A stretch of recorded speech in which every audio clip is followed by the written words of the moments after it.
nowadays, there's no fucking repercussions for the young, for the generation, or especially with the social media. Yeah, it's true. I like that you took out Michael Jackson.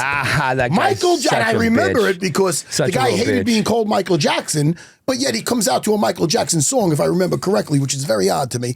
But I believe he was being a loudmouth and disrespectful. Yep. What happened there? Yeah, he was running his mouth on Twitter. He fights in the UFC, might say our same weight. Obviously, he's not a good fighter. But if you're an active, like I would never fight a random person. But if you're my weight in the UFC and you're talking shit, we agreed to fight on site on Twitter. We had an agreement to fight on site. For the people that don't know, this is the guy that beat CM Punk. Yeah.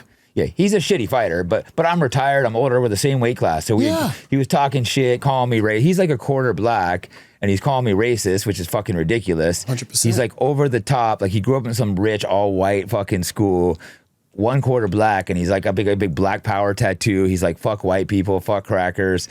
So he's just a piece of shit racist, which is weird because. So I walk into the UFC PI and I see him hitting bags right there. And I'm like, oh, motherfucker. Here we are. Here we are. Here we are. Let's go. Let's go. You want to get in the cage or you want to do it right here? And he goes, no, bro, let's go do it in Houston. I'm like, what do you mean? We already agreed to fight on site. And he's like, no, I can see him like getting scared. Houston. And I go, we're doing it right now. So I started walking towards him. What's in Houston? I think he like had his gang there. Probably wouldn't have backed his little bitch ass up anyways. He was just trying to get out of fighting me. And it's a one-on-one situation. Yeah, so I went after him, and then like I was there with like Dewey Cooper. I went over him. He's a trainer. A couple other guys. They grabbed me, held me back, and I'm just like. But then this dude starts barking, talking hella shit. That's what I thought. So Dewey lets me go. Okay. So I go over, threw him on the ground, just start chucked. He felt like a little girl. What did we take him down with? He felt like a little girl. I just threw him, you know, like I had sex with girls stronger than him. Just threw him on the ground, got him out, started open hand and slapping him, going like, you're a little bitch, bam, bam. It's the beauty of jiu-jitsu. But then like Dewey and a couple other guys pulled me off. I wish it would have left me a little longer. And then Dewey, who's like a black, he's strong, like very pro-black. I don't know what to call it. He's not racist, but he's very, very pro-black, but in a respectful way. Yeah. This guy called him like a Uncle Tom Coon for taking my side, who's his friend, over him because he's a quarter black. Dewey was not happy about that. It's like, what the fuck? You look at people as people. So if this guy's a piece of shit, crazy? He's a piece of shit. Because Dewey's black, he's supposed to take this guy's side. He's a piece of shit. 100%. This guy, he tried suing me. He pressed charges. And they ended up, he called the DA. The detectives were laughing about it, but he kept calling over and over. I had to deal with it for a few months. I had to get a lawyer. They eventually dropped it. But he was really pushing the DA, trying to get me thrown in jail. He tried suing me, but then the lawyer dropped his case. Like, so he's just such a punk ass little bitch. Yeah, F you, Michael Jackson. Yeah, fuck that dude. Yeah. He's like an embarrassment. Like nobody, he can't walk in any gym without getting beat up. Like imagine if someone agreed to fight you on site and then you see him and you fucking run. And then you sue and you get beat up. Well, that's the thing with the and we fight the same fucking weight, bro. Yeah. I'm retired. Like it's not like you're getting some guy off the street and just smacking him around. No, that would be me being a bully, but that wasn't the case in that situation. It was there was a little clip of it, went super viral. I wish the whole thing was on camera because I think the UFC has it, but they won't give it to me. He's like running around the gym, hiding behind bags, he's like running around the gym. I'm chasing him around the gym. And he's like jumping behind a bag, jumping here. There's just it'd be one of the most hilarious things if we had the whole video.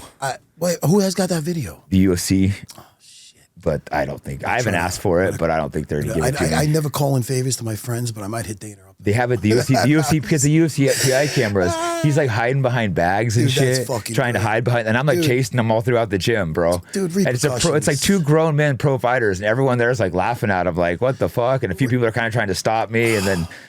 Hey, listen, that's fucking awesome, by the way. It was hilarious. I love that shit. You know what I mean? Because gym fights are normal, bro. This is the only one that guy pressed charges over. You've seen, there used to be back in the day so many gym fights. Oh, the Gracie Challenge we used to have. When I say that I exceeded my dreams, where when I first found out about jiu-jitsu, it was the Gracie. You ever see the Gracie in action?